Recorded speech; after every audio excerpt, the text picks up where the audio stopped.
Hello friends, welcome back to my channel. তো আমার চ্যানেলে নতুন ব্লগে তোমাদের আবার স্বাগত জানাই। তো আজকে আমি তোমাদের একটা রেসিপি দেখাচ্ছি, ইলিশ মাছ দিয়ে লাইয়ের ডগা আলু বেগুন দিয়ে ঝোল, পুরো কাঁচা লঙ্কা দিয়ে।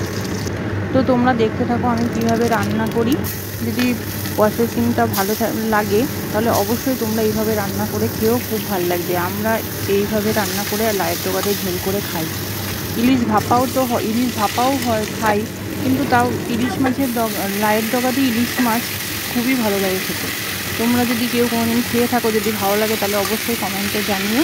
তো ভিডিওটি প্রথম থেকে শেষ পর্যন্ত দেখতে থাকো। যদি ভালো লাগে তাহলে অবশ্যই লাইক, কমেন্ট, সাবস্ক্রাইব করো এবং আমার পাশে থেকো।